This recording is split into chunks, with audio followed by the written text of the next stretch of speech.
सभापति जी, मैं हृदय से आपका धन्यवाद करना चाहता हूं कि आपने इस महत्वपूर्ण और गंभीर विषय पर मुझे बोलने का मौका दिया। मैं अपने सिविल एविएशन मिनिस्टर को बधाई देते हुए और इस बिल के समर्थन में बोलने के लिए खड़ा हुआ हूं। सभापति जी, मैं अभी अपने कांग्रेस के कलीग अधीर रंजन जी की बातों को सुन रहा था और उन्होंने इस बिल का समर्थन किया, इसलिए उनको भी धन्यवाद देना चाहता हूं। लेकिन साथ ही साथ ये जरूर कहना चाहूंगा कि उन्होंने जो सिविल एविएशन की हिस्ट्री में हाईजैकिंग्स हुई हैं, उनकी जो इंसिडेंट्स की फहरिस्त गिनाई, उसमें उन्होंने 71 का जिक्र किया, 81 का जिक्र किया, 82 का जिक्र किया, 84 का किया, 93 का किया। लेकिन मुझे लगता है कि my colleague is a patient of selective amnesia, I can say sir. जो चाहते हैं उतना याद रखते हैं, जो भूलना चाहते हैं वो जानबूझ के नहीं याद रखते हैं। उन्होंने 1978 में 20 दिसंबर को भी एक हाईजैकिंग हुई थी, एक हवाई जहाज जो लखनऊ से दिल्ली आ रहा था, उसको बाद बलिया और आजमगढ़ के जी तो लखनऊ से दिल्ली आ रहा था। मित्रों, उसको सभापति जी, उसको बलिया और आजमगढ़ के दो कांग्रेस के वरिष्ठ कार्यकर्ताओं ने हाईजैक कर लिया। हाईजैक करने के बाद उसको वाराणसी ले गए। वाराणसी ले जाने के बाद अपनी मांगे उनके समक्ष रखी। उस समय के तत्कालीन मुख्यमंत्री वहां पहुंचे। ये पूरा एपिसोड पूरे देश को मालूम है, मुझे उसको दोबारा रिपीट करने की आवश्यकता नहीं है। लेकिन मैं जरूर कहना चाहूंगा कि पॉलिटिकल लाभ के लिए पहली बार अगर इस देश में कोई हवाई जहाज हाईजैक किया गया था, तो हमारे जो ऑनरेबल कलीग अभी बोल रहे थे, उनकी पार्टी के ही कार्यकर्ताओं द्वारा किया गया था। और ये किए जाने में जो सबसे ऑब्जेक्शनेबल बात है सर, वो ये थे कि उसके बाद उनको न सिर्फ महिमा मंडित किया गया, उनको पार्टी का बाकायदा 4 बार टिकट दिया गया और उनको इस सम्मानित सदन का सदस्य भी बनाया गया,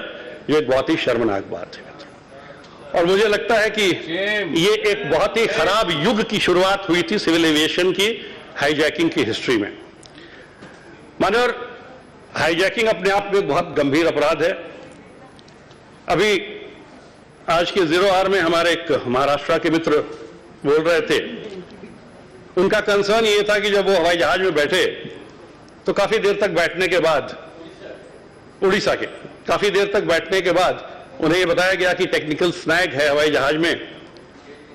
और उसको ठीक करने के बाद वापस भेजा गया। तो उनका अनुरोध था कि जब तक पूरी तरह से हवाई जहाज की चेकिंग ना हो जाए, तब तक हम लोगों को या पैसेंजर्स को उसमें बैठने नहीं दिया जाना चाहिए था। तो एक मानसिक यंत्रणा से गुजरता है आदमी जब उसको ये पता लगता है कि हमारा हवाई जहाज हाईजैक कर लिया गया है, या इसमें कोई टेक्निकल स्नैग है, या कोई इस तरह की बात होती है। और एक हवाई जहाज में आमतौर से 150 से 200 लोग होते हैं। हम 35,000-36,000 फुट की ऊंचाई पर उड़ रहे हैं और उस समय हमें यह पता लगे कि हमारा हवाई जहाज हाईजैक कर लिया गया, तो उन 200 लोगों के मन पे क्या गुजरती होगी, ये हम तभी इसकी कल्पना कर सकते हैं अगर हम स्वयं उस हवाई जहाज में हों। और यही वाक्य जब 20 दिसंबर 1978 को जब हमारे कांग्रेस के 2 मित्रों ने हवाई जहाज हाईजैक किया था और उसको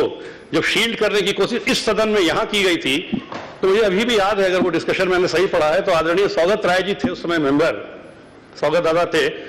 और उन्होंने ऑब्जेक्शन करते हुए कहा था कि जैन साहब भी थे उसमें मेंबर ऑफ पार्लियामेंट उस फ्लाइट में।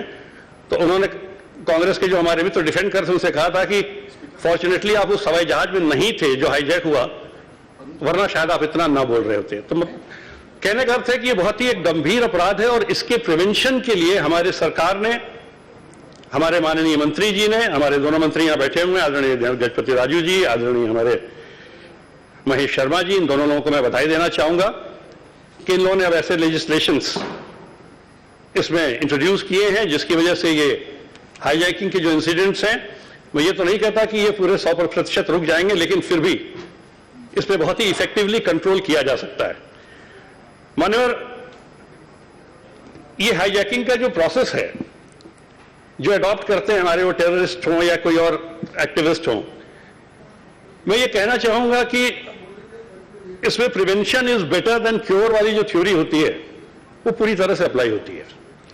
एक बार हाईजैक हो जाने के बाद हमारे पास, हमारे हाथ में बहुत कुछ नहीं रह जाता है, लेकिन हवाई जहाज हाईजैक ना हो इसके प्रिवेंशन के लिए हम बहुत सारी चीजें, बहुत सारे प्रोविजंस कर सकते हैं।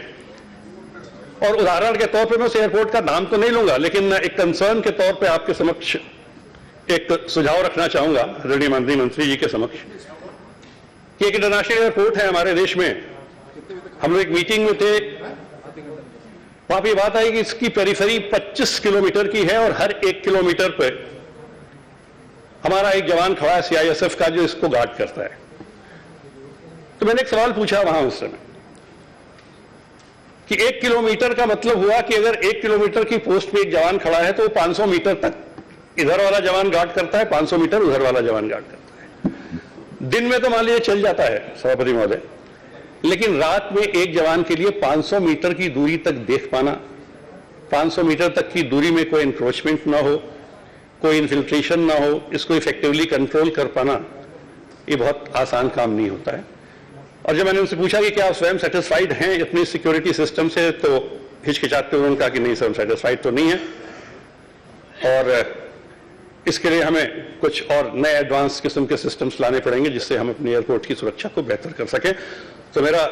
अनुरोध है कि कुछ इस तरह के सिस्टम जरूर लगाए जाने चाहिए कि जिससे हम इसको कंट्रोल कर सकें। दूसरा मेरा सुझाव ये है कि एक बड़ा वल्नरेबल पॉइंट होता है आदरणीय सभापति महोदय, जब हमारी जो ग्राउंड हैंडलिंग स्टाफ है, चूंकि उनकी संख्या बहुत ज्यादा होती है, उनका आवागमन भी बहुत रहता है, तो हर बार वो जब जाते हैं और आते हैं तब हम उनकी जो आई कार्ड है उनसे उनका चेहरा मिला के उनको अंदर आने दें, बाहर जाने दें, ये प्रैक्टिकली बहुत संभव नहीं हो पाता क्योंकि उनकी तादाद बहुत होती है। तो इस विषय में कोई ना कोई ऐसे उपाय किए जाने चाहिए कि तो अगर वो एक बार सुबह आ गए गहरी छानबीन और चेकिंग के बाद, तो जब तक बहुत ही कोई विशेष आवश्यकता ना हो उनके बाहर जाने पर रोक होनी चाहिए, या अगर वो आते जाते तो उस पर भी एक इफेक्टिव कंट्रोल और आइडेंटिफिकेशन के लिए कोई ना कोई व्यवस्थाएं जरूर की जानी चाहिए। और इसके साथ जो डेफिनेशंस चेंज की गई हैं, जो स्पीडी कोर्ट ट्रायल्स की बात आई है, जो प्रोविजंस किए गए हैं, उसके लिए मैं हृदय से अपने माननीय मंत्रियों को, अपने इस सरकार को बधाई देना चाहता हूं।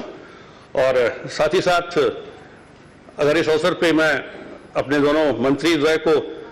कुशीनगर में इंटरनेशनल एयरपोर्ट स्थापित किए जाने के लिए जो उन्होंने अपनी इच्छा व्यक्त की है और डिक्लेरेशन किया है, उसके लिए भी मैं हृदय से बहुत बहुत आभार व्यक्त करते हुए, इस बिल का समर्थन करते हुए मैं अपना निवेदन समाप्त करता हूं। आपने मुझे अवसर दिया, इसके लिए बहुत बहुत धन्यवाद।